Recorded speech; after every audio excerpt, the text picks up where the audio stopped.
हे योगी, तेरा ये जीवन व्यर्थ बातों के लिए नहीं है। तुमने तो जन्म ही लिया है महान कर्तव्यों के लिए। उठो, तुम्हारे महान कर्तव्य तुम्हें बुला रहे हैं। जिन्हें उनके महान कर्तव्य बुला रहे हों, आवाज दे रहे हों, वह स्वयं क्या कर रहे हैं।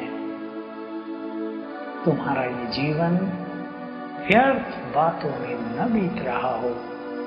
ये संसार तो व्यर्थ का जंजाल बन गया है।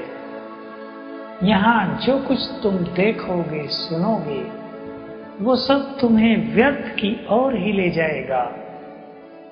तुम्हें इस संसार से अपनी आंखें बंद कर लेनी है, क्योंकि तुम्हें बाप का नाम रोशन करना है। तुम्हें उसके प्यार और उसकी पालना का रिटर्न देना है।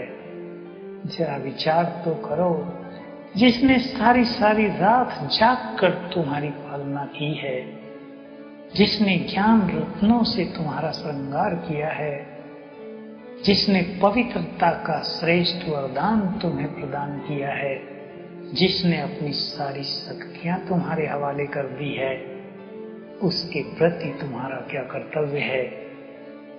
यदि वो तुम्हें व्यर्थ की बातों में उलझता हुआ देखता होगा तो क्या सोचेगा, उसे कैसे लगता होगा कि जिन आत्माओं को विश्व का कल्याण करना है, जिनकी सारा संसार इंतजार कर रहा है, जिनके क्षणिक दर्शनों की इंतजार हो रही है, वो कहाँ लग गए हैं। उठो, स्वयं के कर्तव्यों को पहचानो। तुम्हें वो सब नहीं करना है जो संसार के और लोग कर रहे हैं। तुम्हारा जन्म जिन दिव्य कार्यों के लिए हुआ है, उनके लिए अब अपने को तैयार करो।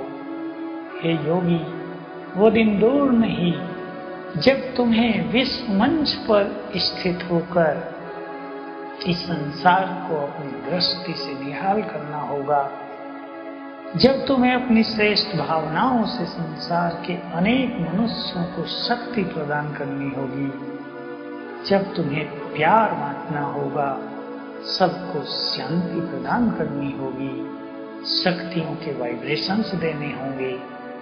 ऐसा महान कर्तव्य तुम्हारी इंतजार कर रहा है और तुम अलबेले, ये तुम जैसे बुद्धिमान ज्ञानी तो आत्मा को सुशोभित नहीं होता है। इसलिए अपने में आत्म जागृति लाओ, अपने को सभी खजानों से भरपूर कर लो। जरा सोचो, जो इस यज्ञ का मालिक है, जो इस यज्ञ का नियंता है, जिसने इस यज्ञ की रचना की है, जिसे संपूर्ण विश्व की आहुति इस यज्ञ में डालनी है, जिसे यज्ञ के द्वारा विश्व को स्वर्ग में बदलना है, क्या वो ये सब कुछ नहीं देख रहा है कि यज्ञ में क्या हो रहा है? क्या वो कुछ नहीं करता होगा इस सब को बदलने के लिए? जो सर्वशक्तिवान है, जो त्रिकालदर्शी है,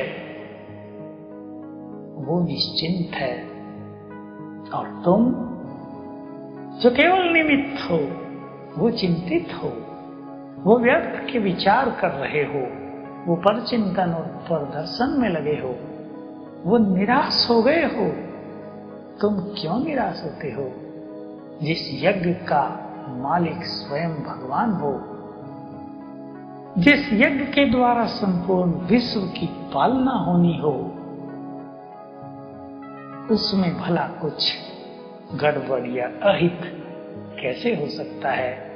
अपनी दिव्य नजरों से देखो, जो कुछ हो रहा है वही संपूर्ण सत्य है। कुछ भी गलत नहीं हो रहा।